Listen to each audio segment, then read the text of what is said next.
Om.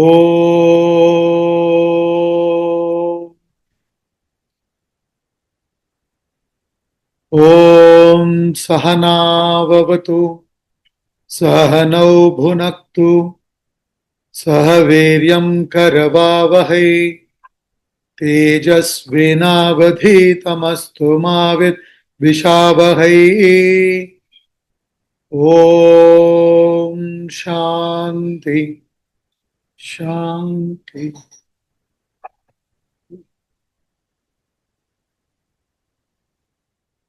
In today's class, we shall do the summary of chapter 4 of Srimad Bhagavad Gita. This central theme in this chapter is one of the most important knowledge given in the Gita. Chapter is called as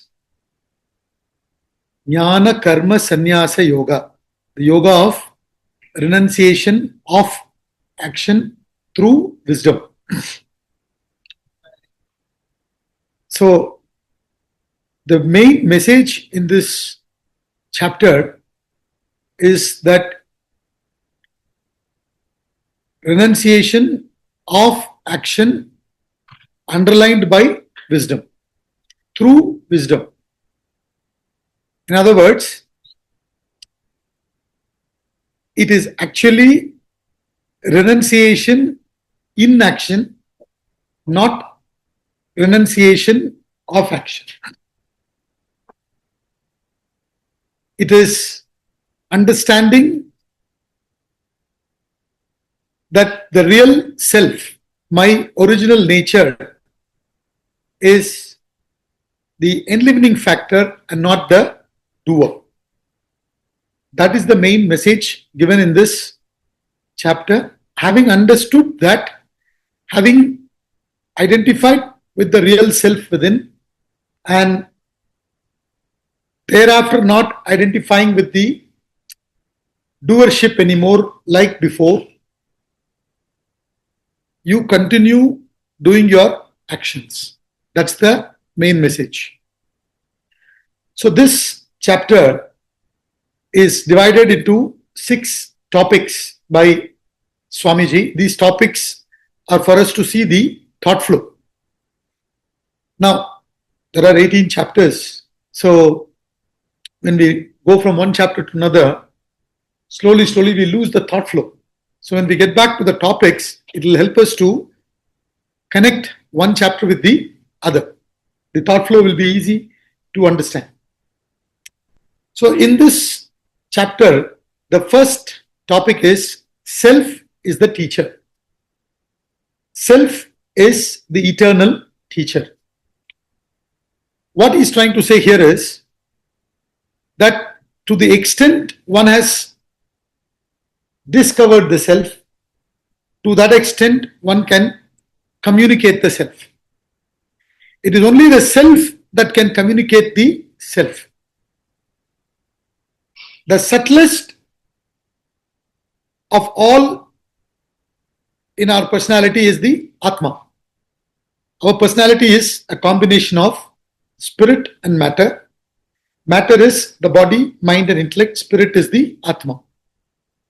So compared to the body, mind is subtle. Compared to the mind, intellect is subtle. Compared to the intellect, Atma is subtle. The subtlest is Atma. Subtlety means that which is more pervasive. In fact, Atma is all-pervading. There is no place where it is not. You understand? So, Atma being all-pervading, it is the subtlest. And the subtle controls the gross.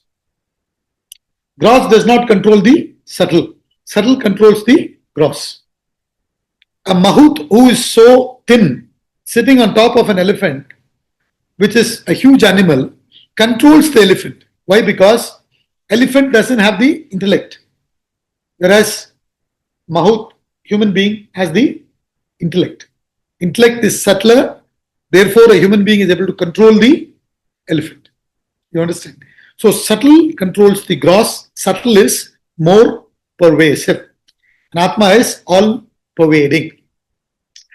Otherwise, you will wonder, what do you mean by subtle? Subtle, right? Subtle means that which is more pervasive and that which controls the gross. Now, Atma being the subtlest, it is not possible to perceive Atma, and it is not possible to attain Atma through action.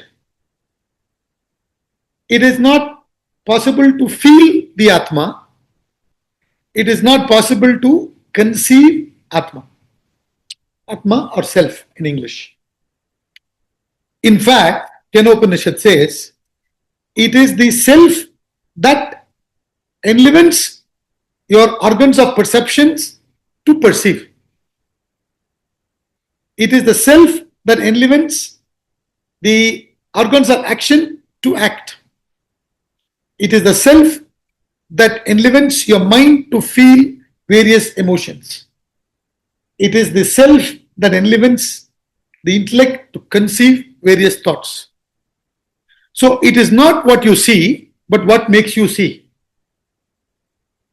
It is not what you feel, but what makes you feel. It is not what you conceive, but what makes you conceive. You understand? So therefore, body, mind, intellect cannot understand God, understand the self, understand Atma, the divinity. Atma is beyond the body, mind and intellect. So only one who has gone beyond these layers and has identified with the Atma totally can communicate the Atma. You understand? That's why this topic is called as self is the eternal teacher. Because unless and until you have gone deeper and dissolved the ego and have become one with the divinity, how can you communicate the divinity without knowing what it is? Without having experienced what it is? So that's why this topic is called as self is the eternal teacher. So here, this topic is from verse 1 to 10. Now, in the beginning of this chapter and topic, Sri Krishna says, in fact, this chapter starts with Sri Krishna talking. It's a conversation between the Guru and Sishya. Guru is Sri Krishna and Arjuna is the student. So, this samvada between Arjuna and Sri Krishna is Bhagavad Gita. So, many chapters start with Arjuna's question. And some chapters, like this fourth chapter, starts with Sri Krishna directly speaking. Because he's been communicating something, and from the body language, he understands that he probably needs more explanation from a different angle, maybe. So here, Sri Krishna says, this very same knowledge that I gave it to you, meaning what? He is referring to chapter 2 and chapter 3. I am not mentioning chapter 1 because in chapter 1, Sri Krishna never gave Bhagavad Gita. Chapter 1 is called as Arjuna Vishada Yoga, the yoga of Arjuna's state of despondency. Arjuna fell down, succumbing to his mental stress. Fell meaning emotionally he fell. He got involved and he became incapacitated to act. The fall of Arjuna is what is spoken in the first chapter. Then in the second chapter, Sankhya Yoga, Sri Krishna gives the knowledge after Arjuna surrenders to him and becomes the disciple. So there he spoke about Jnanam, Karma Yoga, Sthita Prajna, perfect human being, all that. Then in the third chapter called as Karma Yoga, the yoga of action, Arjuna asks a question. You are praising knowledge but forcing me to do action. Which one should I follow? Action or knowledge? Then Sri Krishna elaborately talked about Karma Yoga, the yoga of action, emphasized the importance of action, because when a human being has too many desires, the bulk of the desires can only be eradicated through action. But action done in the spirit of yajna, yoga. So he explained all that in chapter 3. He said, if you act in the spirit of yajna, do it as karma yoga, you drop the bulk of the desires and qualify to gain knowledge. You become jnana yogyata, and then you can gain the knowledge and liberate. It is only knowledge that can give you liberation. Action cannot give you liberation. Please understand this. Why? Because this bondage that we are feeling is imaginary, because our original nature is always liberated, never bound. Due to the ignorance of our true nature, we are imagining ourselves to be this limited individual, and to feel complete, to get rid of that sense of limitation, our thoughts run towards the world outside. That is what we call as desires, and then attachment to the objects and beings come, and then we get bound, and that's how we create more and more punya and papa, which causes to take more and more birth and death. This is called samsara. This is called the cycle of birth and death. This is how we get trapped and get bound. So how can this be removed? Only by gaining the knowledge of our true nature. But if we contact the scripture through the Guru, if we are talked about this scripture, when our mind is full of desires, the knowledge will not go through. Therefore, we need to first practice karma yoga, get rid of the bulk of the desires, and then get the knowledge. So in this chapter, he gives that knowledge. Chapter 4. Jnana karma sannyasa yoga. You can rise above action through that knowledge. Then that action will not bind you. So how you can extricate yourself? What is that knowledge? That I will speak. Who can speak? Only who has become free. So he says, I, the liberated Sri Krishna, gave this knowledge to Vivaswan, the sun god. Vivaswan gave it to Manu, his son, and Manu gave it to Ikshvaku, his son. And that very same knowledge is now given to you by me. So he says, I am the one who gave this knowledge to Vivaswan in the very beginning of the creation. So when Sri Krishna is saying this, Arjuna obviously gets confused. He says, I know your date of birth. Right? We both are friends. I know your date of birth. But you are saying you gave it to Vivaswan? How is this possible? This is the question Arjuna asks next. Now, whenever any great master, whether it is Sri Krishna or Jesus Christ, or any master for that matter, when they use the word I, their identification is with the Atma, the self within, not with the body, mind, intellect complex at all. You understand? But person like Arjuna represents us. Our identification is with what? The body, mind and intellect. Therefore, Arjuna is only knowing Sri Krishna's birth from his body point of view. Therefore, he is asking this question. So when Sri Krishna said, I gave this knowledge to Vivaswan, what does it mean? It means that the self, through maybe whichever body, mind, intellect at that time, is that which communicated the knowledge. In other words, through the Vedas, Vedadwara, this knowledge is passed on time immemorial by the enlivened soul. So please understand, when an individual, through the spiritual sadhana, exhausts the ego totally and becomes one with the divinity through their body, mind, intellect expresses this knowledge. So that's why this knowledge is called as apaurusham. Apaurusham means beyond human effort. It is not something that can come from human ego. It is something that reveals the human ego is dissolved. You understand? So he's saying a self-realized soul communicated it to Vivaswan. See, once you have exhausted the ego and identified with the Atma, then the Atma in every being is same. You understand? So the same Atma communicated it then, the same Atma is communicating now. This is what Sri Krishna is saying. But Arjuna didn't understand. So he is asking, your birth is recent. Yours one's birth is many, many years ago. How is it that you gave this knowledge? Then Sri Krishna says, many births of yours and mine have gone. You do not know them all, while I know them all.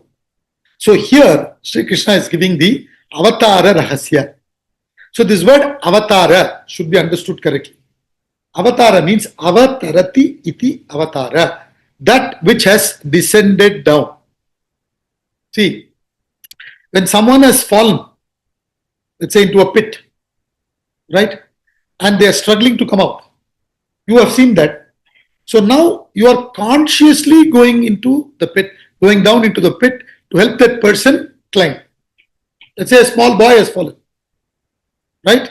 So he's not able to reach. So you get down, help him out, and then you come out. So when you say he has fallen, you won't use the same phrase to say that I have also fallen. You have not fallen. You have consciously gone down, come down. Understand? So falling is unconscious. Coming down is conscious. Is this clear? So therefore, the Janma of enlightened soul like Sri Krishna is called Avatara. Whereas our Janma is called what?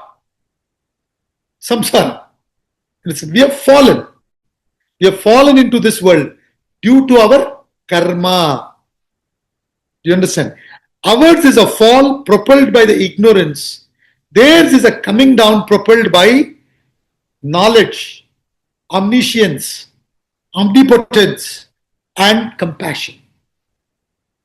So that he explains here. I'm not going to the detail because today we are only going to do the summary. Right. Detail, if you want to understand, you can go back to the shlokas again. It's all there in our YouTube channel. You can go and listen. But in short, I'll just explain this. See, what they are saying is, this whole universe is nothing but Brahman and Brahman alone. It is the divinity that has mirrored itself as this world. Okay. So this world is nothing but Nama Rupa. Names and forms. Essentially, they are nothing but Brahman and Brahman alone. Okay. Like charcoal is also carbon, diamond is also carbon. Essentially, both are carbon. The difference is only in name and form. You understand? So the material cause and the intelligent cause for this universe is Brahman. Material cause is the Maya Shakti and the intelligent cause is Ishvara. So Ishvara plus Maya is the cause of this world. Okay. So now Ishvara controls Maya. We are controlled by Maya as Jivas. As Jivas, the individuals, we are controlled by Maya. Ishvara controls Maya. So Ishvara being omniscient. When you talk about God, the cause of this universe, you say omniscient, omnipotent, omnipresent, all omni, right? So it is omniscient and omnipotent. It has the full power to consciously express itself wherever and whenever required. Do you get it? Whereas in our case, our Janma is due to karma. And therefore, we are bound. Having born, we are bound due to ignorance. Whereas they always remain free, liberated, even though to you and me, they seem to be expressed in this world. Okay. So now, what is the purpose of this avatara? See, avatara means a conscious being, one who is in awareness 24/7. Right? So, what purpose can there be for an avatara who is 24/7 in the state of awareness? We are using the word purpose and all that, but strictly speaking, in front of awareness, in front of light, darkness disappears. In front of awareness, all negativity dissolves, disappears. So this is what he beautifully explains in those two important shlokas that very often, people chant.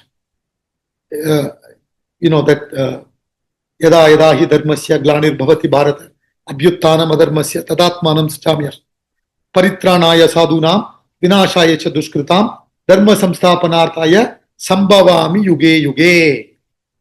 So having born, what does this avatara do?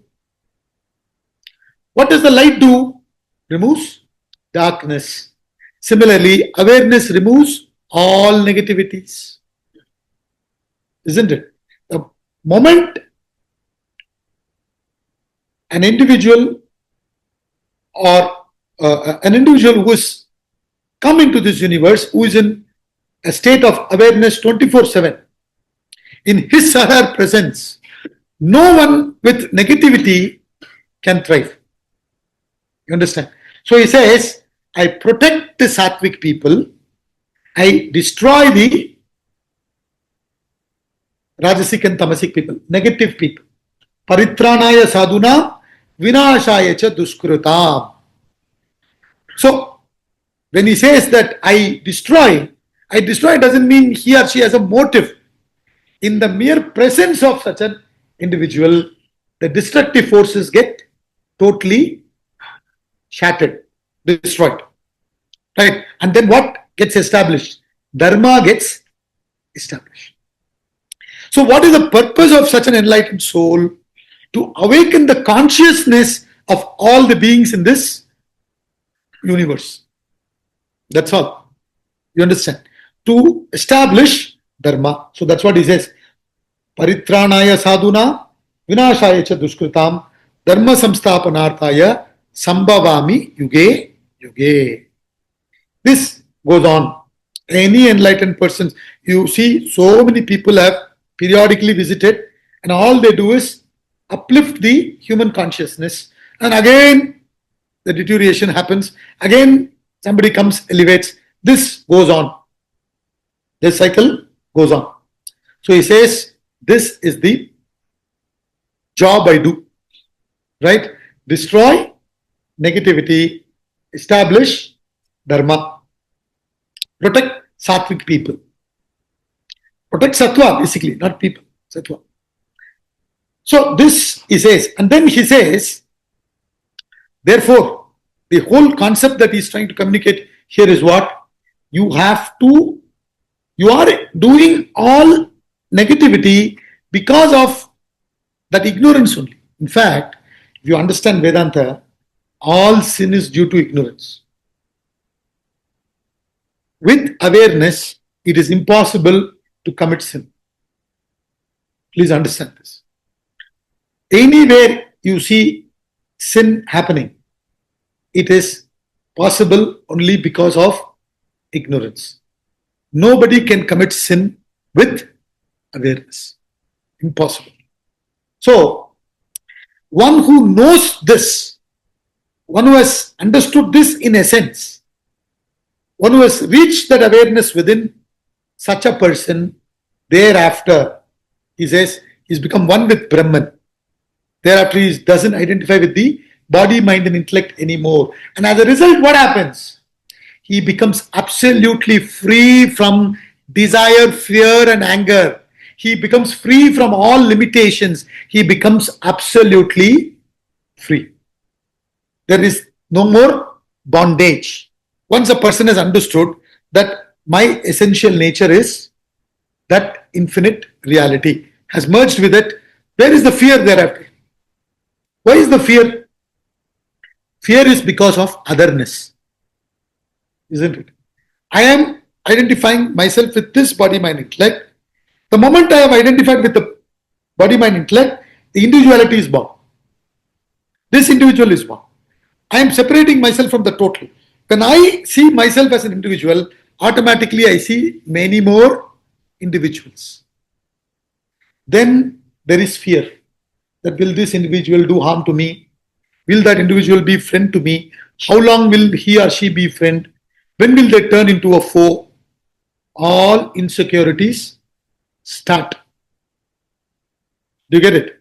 So therefore, as long as I am thinking myself to be this individual, the fear, desire, anger, jealousy, greed, arrogance, all will be there. This is called samsara. So he says, once you know this truth, that it is the self that has projected itself as this universe, that this entire universe is nothing but nama rupa. Thereafter, there is no samsara, there is no fear, there is no bondage. Do you get it? So this is what he said in this topic from verse 1 to 10. Then from 11 to 18, he talks about how self relates to action. What is the relationship between self and action? He says, self is only an enlivening factor. Role of Atma is to enliven. That's all. Body, mind, intellect acts. Body perceives and acts. Mind feels various emotions. Intellect thinks. Enlivened by Atma. Atma is like petrol in a car. You understand? Car moves because of engine, tire and all that. But petrol is only an enlivener. Car reaching the destination safely, you can't tank petrol. Car reaching the destination, car meeting with accident, you can't blame petrol. It's to do with the driver driving the car. So therefore he says, the role of Atma is only what? Neutral. To enliven. How you use it, it's up to you. Knife is there. A surgeon is using it to save the patient. Same knife, a terrorist is using to kill another person. Do you get it? Similarly, the self in you can be used or abused. You can abuse it to increase your vasanas and move far away from divinity. Or you can use it and with awareness get rid of all the desires and become one with the divinity. The choice is yours. You understand? You cannot blame Atma for it. Atma's role is neutral. It relates to self from that angle. Why? Because Atma is not the doer.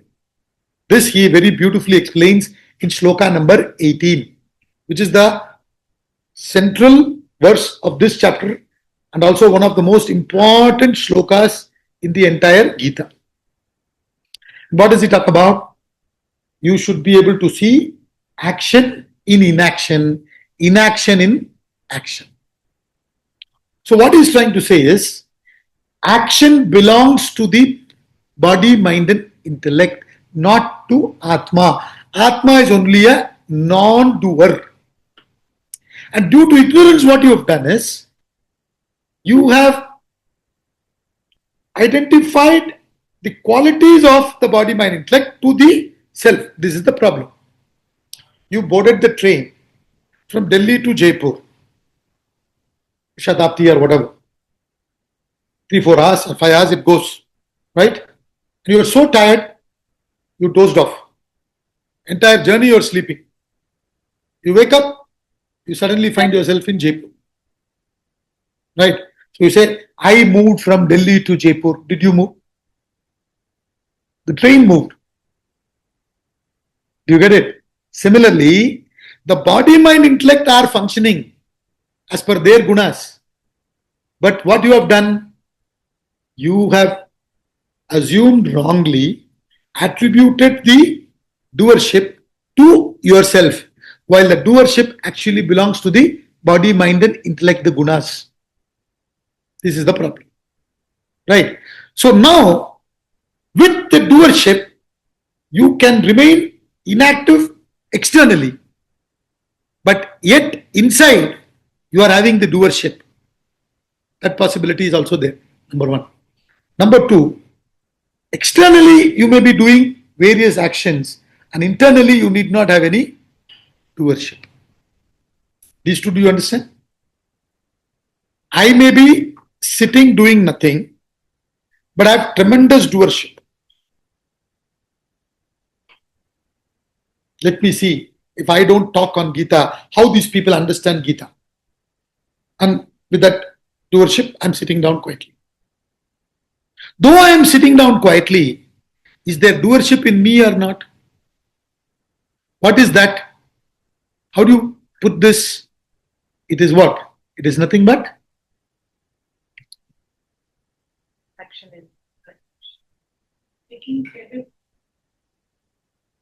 I am in inaction, but there is doership. So doership in inaction, which means what? Action in inaction. That is what he's saying. And the other is, I'm talking now, right? With clear understanding that it is my body, mind, intellect that is doing the action. I, the Atma, is just sitting a witness as these actions are going on. Are you with me? So now what is happening? Actions are going on, but inside I am having no doership. What is this? This is inaction in action. So therefore what Sri Krishna wants to explain is, once you gain this knowledge about yourself, that you are actually an enlivener only, a Sakshi Chaitanya only, a witness only, and not the doer. Once this is very clear in you, thereafter, even while lots of actions are happening through you, you remain a non-doer. You remain peaceful within. Sakshi. Do you get it? So you become a peaceful warrior in a war. Do you get it? He says still mind. You say still mind, it's an oxymoron. Mind cannot be still. Right? The stillness within is the Atma. So Atma is just witnessing the mind. And when Atma is witnessing the mind, mind in the state of awareness totally dissolves or gets controlled. Do you get it? Let's say you have a habit of biting nails. You're biting nails thinking something. And I'm looking at you. And as you are biting and thinking something, you suddenly see me and you realize that I'm watching you. Then say, what? Why is he watching me? Oh, I'm biting nails. You become aware. Immediately what do you do? Stop biting the nails. So in the state of awareness, control happens. You understand? So like that he says, action in inaction. Even though the person is doing nothing, inside doership is there. So that person is creating karma, though not doing anything. Clear? Inaction in action. What is that? Even though you see the person doing lots of activities, inside remaining calm, witness, serene, still. So even though there are a lot of actions being done, having identified himself or herself with the Atma within and remaining a Sakshi, witness, no karma. Is this clear? No bondage. So in the Mahabharata war, in the Bhagavad Gita itself, the example you can give, one is Arjuna, other is Sri Krishna. In the first chapter end, what did Arjuna do? I will not fight, and he went and sat down. What is that? Action in inaction. He's sitting down doing nothing, but inside he's creating a lot of karma, a lot of agitations, because he's thinking he's the doer. Clear? The other person, Sri Krishna, is only a Sakshi there, sitting down in his presence, being a a charioteer, witnessing the whole war going on. You understand? So, like that in our life, we can be doing so many actions and yet remain inactive within. When you identify with the Atma, which is technically beyond action. This is what he beautifully explains in shloka number 18. Now, once you understand this, then external inaction, external action doesn't matter. What matters is the inner wisdom. Is this clear? With that wisdom, you can be in a group, you can be in solitude, you can be in dynamic action, or you can be in deep meditation. Doesn't matter. This is what beautifully in Bhajagovindam, Adi Shankaracharya says, Yoga ratova, bhoga ratova, sangha ratova, sangha vihinaha, yasya brahmani ramate chittam, nandati, nandati, nandati eva. Whether you are in yoga or in bhoga, spiritual or indulgence, right? Sangha ratova, company, sangha vihinaha, solitude. Yasya brahmani ramate chittam. In your thought, when you are established in Brahman, nandati, nandati, nandati eva. You will be happy, happy, verily happy. 24/7, 365 days, you will be in a state of happiness. Because you are a witness and you don't get involved. So, this is what he's trying to say as what? Jnana karma sannyasa. So, you now, as far as you are concerned, you have risen above action. You have risen above action. Whether action is happening through you or not happening through you. Therefore, that action is not going to bind you. Are you with me? Whereas Arjuna, you were sitting down, doing nothing, but wrong understanding about yourself, that you are the doer and sitting there as the doer. Therefore, even in remaining doing nothing, you are creating more and more karma. That is bondage, this is liberation. See, all of us are in some kind of delusion about everything, especially about bondage and liberation. So we are therefore looking forward for Friday evenings,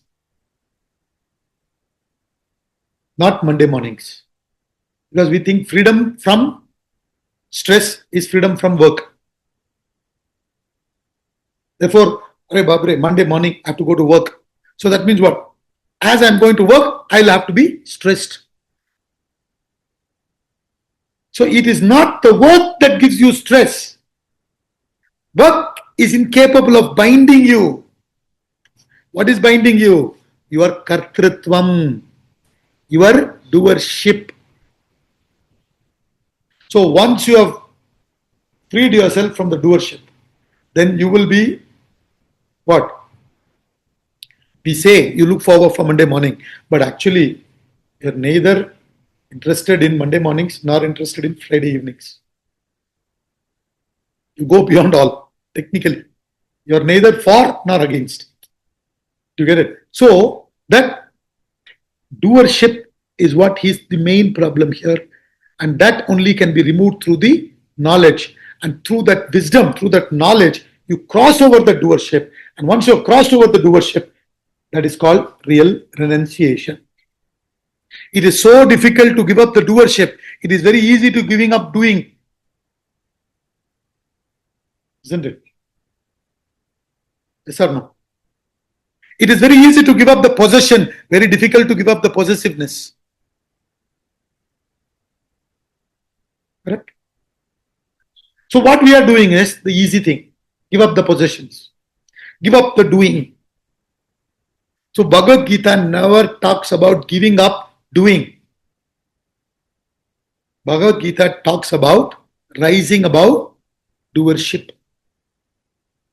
Once you get this is the central message here. Action in inaction, inaction in action. Now, once you got this knowledge, thereafter what lifestyle you follow doesn't matter. isn't it? That's why various people have demonstrated this enlightened souls. Like Swami Ramana Maharishi was in almost absolute silence. And Swami Ramtirtha was lecturing all over the world. Swami Vivekananda was lecturing and establishing mutts in many places. You understand? And Swami Saint Tyagaraya singing, singing, singing. Once you have liberated yourself, what lifestyle doesn't matter. It could be tremendous silence like Swami Ramana Maharishi, or it could be like dynamic action like Swami Vivekananda. But inside both of them have gone above the doership. The problem is we give importance to the external paraphernalia. Whereas what is important is to rectify the whole thing within. So that is what he speaks from verse 19 to 24. He says, actions of enlightened, not binding. That's the topic. So once you have got this knowledge, once you are enlightened, thereafter your actions don't bind you. Doesn't matter what lifestyle you follow. People may not understand you. That's a different thing. In fact, see, this is another very interesting fact. If we go into the psychology of every being, what are they thinking? What is this? What are these people thinking about me? This is what is going on in an individual's mind, in every individual's mind. That means what? Everybody's thinking what others are thinking about them. Are they really thinking about others? They're thinking and worried that what others are thinking about me. So this society is full of people who are worried about what others are thinking about them. That means nobody is actually thinking about you. But you are imagining that they are thinking about me, something. Therefore, you are acting, living your life to satisfy that imaginary spectators who actually don't exist. So instead of living your life, you are living your imagined spectators' dictations. This is the foolishness. Do you get it? So this is what Sri Krishna says. Thereafter they begin to live their life totally. Once you are enlightened, you don't bother what others will think about you. Forget enlightening. Even little bit of this knowledge when you understand, you will not be bothered about what the world thinks about you. It is impossible. Can you say that everybody who is convicted is actually a culprit? Can you say everybody who is acquitted is actually innocent? You cannot. So based on the facts, what was provided, data, the decision is made. Do you get it? So therefore, world can think what they want. You become absolutely free from all this. That is what he's saying. Actions of enlightened, not binding. Thereafter, they don't act according to the dictations of the world. Thereafter, they act on their conviction. In fact, they begin to live their life. Are you with me? So this is what he discussed from 19 to 24. Now 25 to 30, another very important topic called as 12 yajna, where he talks about how to convert every action of yours into spiritual. Right? So we saw so many 12 yajnas. Deva yajna, Brahma yajna, meaning limited goal, absolute goal. Action for a limited goal, action for an absolute goal. Then Vishaya Bhoga yajna, contacting the senses with the respective sense objects which are conducive for the goal. Vishaya Bhoga yajna, doing it with awareness. Then Dhamma yajna, withdrawing the senses from the objects which are not conducive for the goal. It's called sense control. Then Shama yajna, meaning the mind control. Right? So 5 sadhanas, and then dravya yajna, tapo yajna, yoga yajna, swadhyaya jnana yajna. All this we saw. What is that?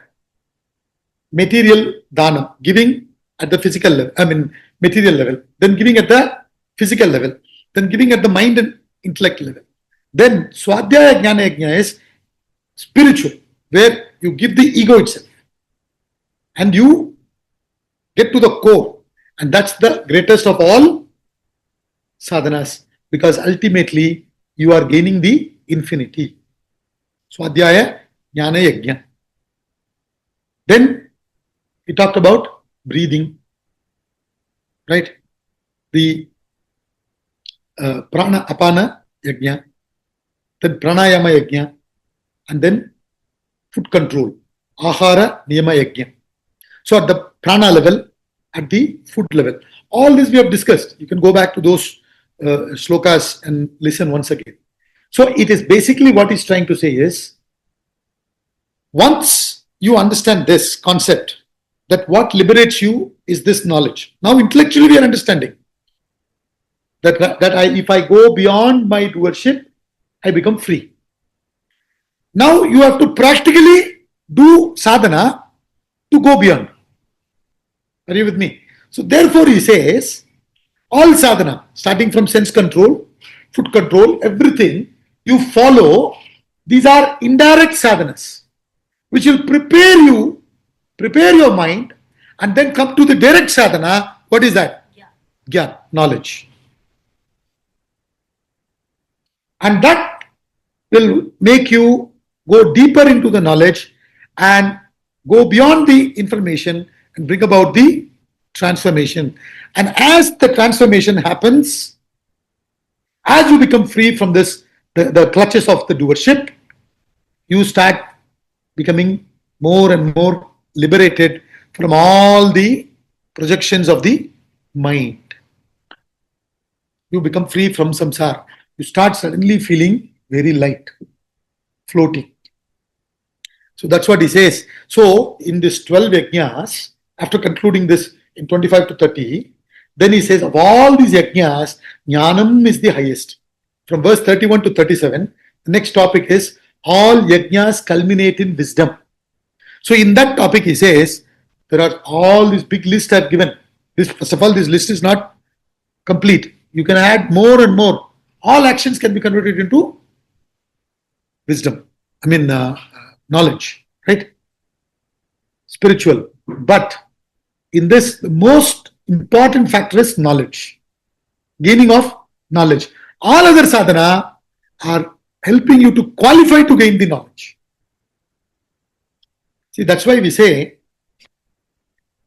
if without preparation, if you gain the knowledge, it will get evaporated. It won't be absorbed. Are you with me? And after doing all the preparation, if you don't gain knowledge, transformation will not happen. Do you get this? Knowledge without preparation gets evaporated. Preparation without knowledge doesn't bring about transformation. So you have to do all sadhanas. He's not saying other sadhanas are all useless. See, in other words, every little thing matters. In fact, from this, even from a mundane level, if you have a limited goal, even there, your choice of food should be in accordance with what your goal is. If you have a very important meeting, early morning next day, previous night, right? You have to go to bed early and have a good sleep. That's important. Now, if you say it doesn't matter and you wake up till 3 o'clock in the morning in a party, and then suddenly 7 o'clock in the meeting, if you're sitting, will you be alert? Can you be alert? So therefore, what is your goal? Accordingly, all your transactions. Correct? That's how it should be. First fix the goal, then your contacts. What we are doing is all ulta. So he says, this sadhanas, all the sadhanas that he mentioned, are all preparing the body, the mind, the intellect, and everything towards gaining that knowledge. And such a person, when he is ready, right? And in Guru's Sannidhi, the knowledge happens. So that's why he says, once the student is ready in this 34th shloka, Tad vidhi pranipatena pariprashnena sevaya upadekshanti te jnanam jnaninas tattva darshinaha. At the physical level, service. At the mind level, devotion, prostration. At the intellect level, inquiry. We studied all that. So if a student is prepared thus, Guru will come seeking the Shishya. Shishya need not go seeking the Guru. A lot of us are worried. How to find a Guru? By being a Shishya. By becoming a true Shishya.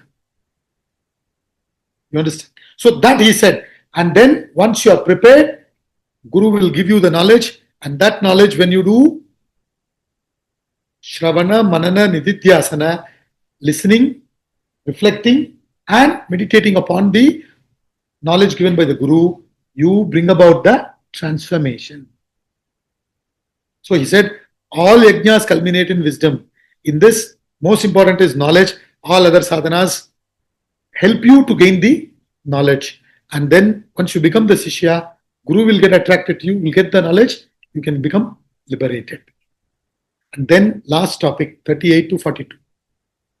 Here in 39, he talked about three important sadhana. Very, very important, which is non-negotiable sadhana.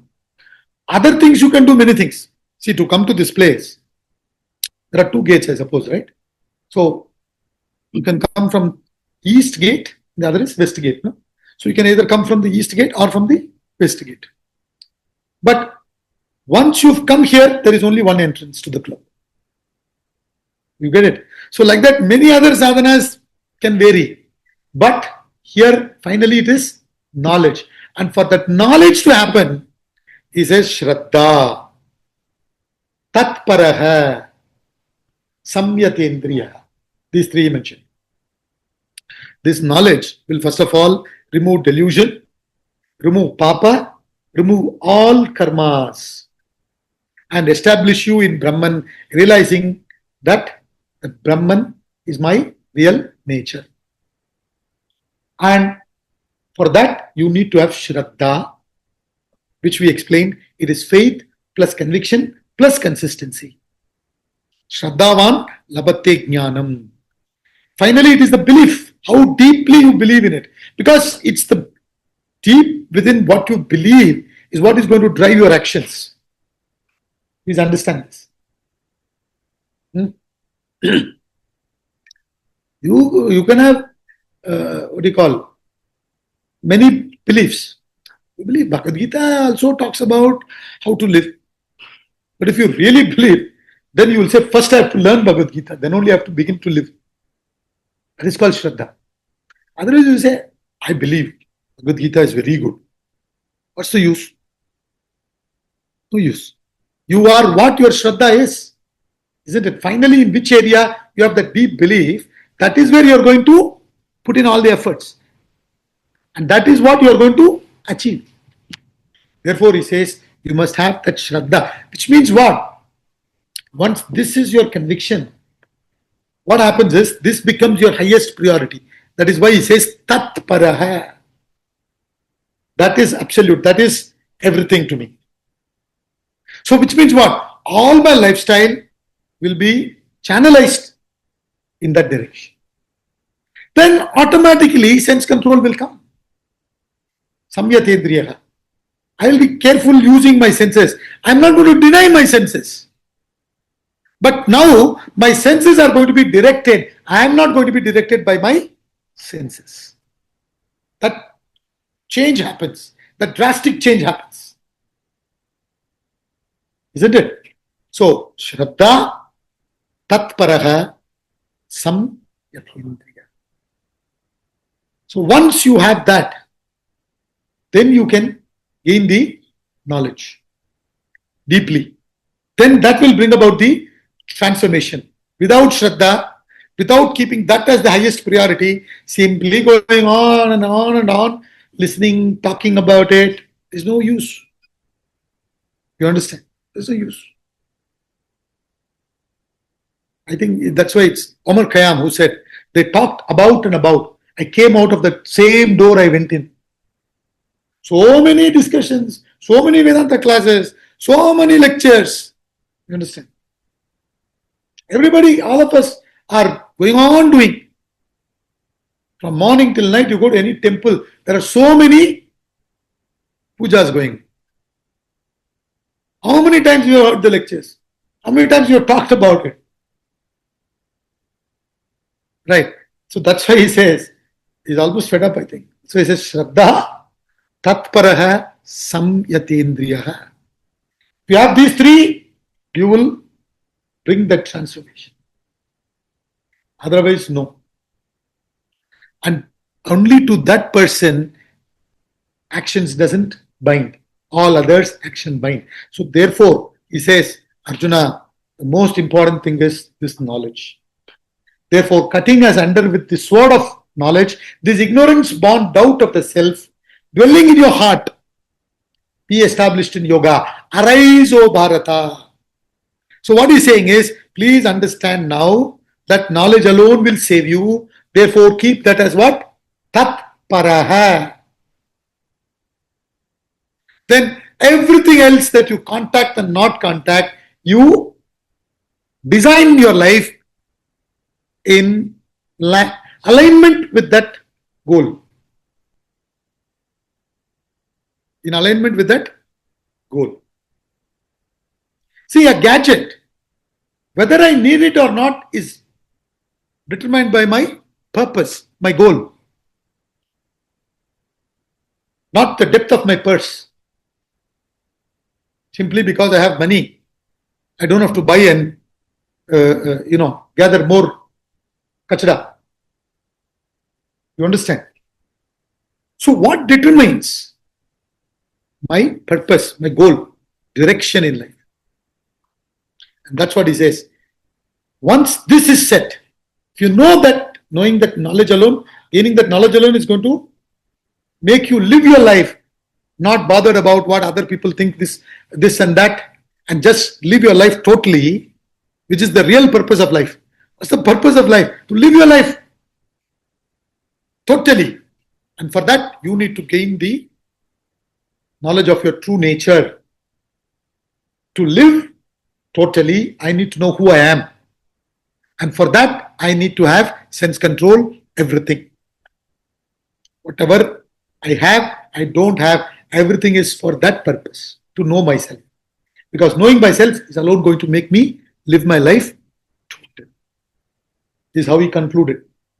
Therefore, he says, please, while you are alive, we don't know when life will slip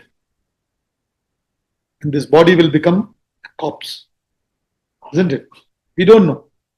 So therefore, while you are alive, while you have fun with everything else, make sure your tatpara is knowledge. Knowledge should not be the pickle. It should be the main meal. Everything else can be the pickle. This is how he concludes. Om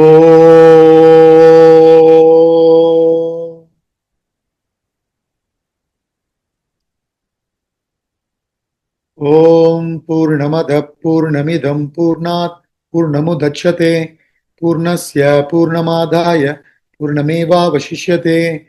Om Shanti Shanti Shanti.